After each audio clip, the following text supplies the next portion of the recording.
خرید لیا تھا اس نے. آج یہ ون پیج ہائیبرڈ نظام، یہ شہباز شریف، بلاول زرداری، مریم، یہ ون پیج کی بڑے تڑیاں لگاتے ہیں لوگوں کو، جو ہمارا ون پیج ہے. بالکل وہی جو کچھ آج پاکستان میں ہو رہا ہے، ہو بہو حرف بحرف وہی کچھ بنگلہ دیش میں ہو رہا تھا. جیسے انہوں نے سب نے مل کے پاکستان کے سب سے پاپولر لیڈر اور سب سے بڑے اپوزیشن لیڈر عمران خان کو جیل میں رکھا، اس نے بھی اسی طرح سے شیخ حسینہ واجد نے بھی خالدہ ضیاء کو پہلے گرفتار کیا، بعد میں ہاؤس اریسٹ کر دیا. اسی طرح وہاں مخالفین کو پھانسیاں لگائیں، اس نے پھانسیاں لگائیں، سزائے موت سنائی، پھانسیاں لگائیں لوگوں کو.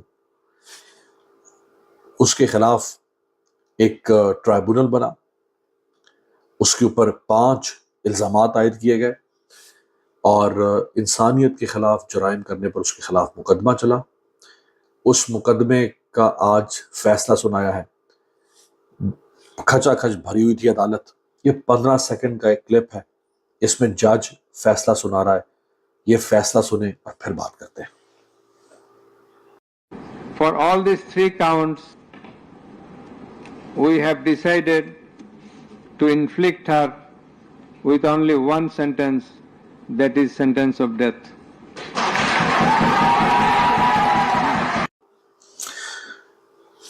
پورا ہال تالیوں سے خوشی سے گونج اٹھا. حسینہ واجد کے ساتھ اس کا جو وزیر داخلہ تھا اسد الدین کمال خان، جیسے ہمارا محسن نقوی ہے، اس کو بھی سزائے موت سنا دی گئی ہے. حسینہ واجد اس وقت 78 سال اس کی عمر ہے. بنگلہ دیش سے بھاگی ہوئی ہے، انڈیا میں اس نے پناہ لے رکھی ہے اور اب کوشش کرے کہ بنگلہ دیش کی حکومت اس کو گرفتار کر کے واپس لائیں. لیکن چونکہ انڈیا کے ساتھ وہ ملی ہوئی تھی حسینہ واجد، انڈیا نے اس کو پروٹیکشن دے دی، تحفظ دیا، اور اگر انڈیا واپس نہیں کرے گا تو ظاہری بات ہے اس کا واپس جانا اور سزا بھگتنا بڑا مشکل ہے.